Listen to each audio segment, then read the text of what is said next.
Social मीडियावरून पैसे कसे कमवावेत या सिरीजमध्ये तुमचं स्वागत आहे। आणि आज तुमच्यासाठी एक अतिशय चांगली बातमी आहे। तुम्ही जर फेसबुकवरून पैसे कमवण्यासाठी आता सुरुवात करत असाल तर कालच फेसबुकने एक नवीन अनाउन्समेंट दिलेले आहे की जे न्यू क्रिएटर्स आहेत आणि त्यांनी कोणताही कंटेंट क्रायटेरिया जर पूर्ण केला नसेल तर त्यांच्यासाठी ही बातमी आहे। तर मित्रांनो, ही बातमी काय आहे ते आपण आता बघतोय। चला तर मग बघूया। तर मित्रांनो, हे जे फेसबुकचं जे आपण आत्ता जो मॉनिटायझेशन ह्या सगळ्या टर्म्स बघतोय, तर फेसबुकने एक नवीन तुमच्यासाठी न्यूज दिलेली आहे। काय आहे हे? फेसबुकचं कंटेंट क्रिएटर्ससाठीचं जे पेज आहे, इथं सगळं फेसबुक तुम्हाला ऑफिशियली त्याच्या अनाउन्समेंट कळवत राहतं।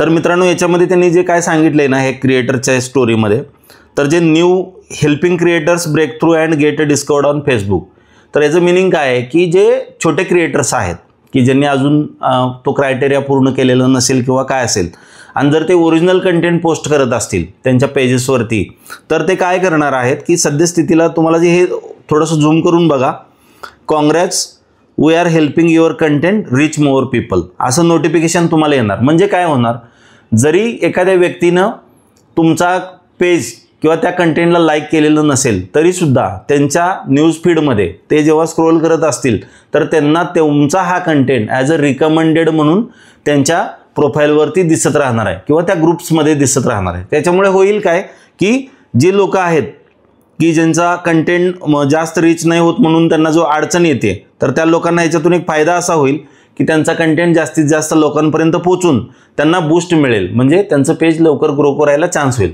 तर मित्रांनो, ह्या जर्नीमध्ये तुम्ही काम करण्यास इंटरेस्टेड असाल तर सुरुवात करा।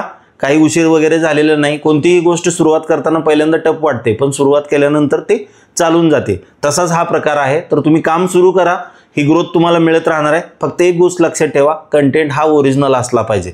तो मग चेहरा दाखवून केलेला असू देत किंवा चेहरा न दाखवता केलेला असू देत। जेव्हा मी फेसलेस हा शब्द वापरतो तेव्हा तुम्ही कन्सिडर करायचं की तो कंटेंट क्रिएट केलेला असणार आहे, म्हणजे बिना चेहरा दाखवताचा।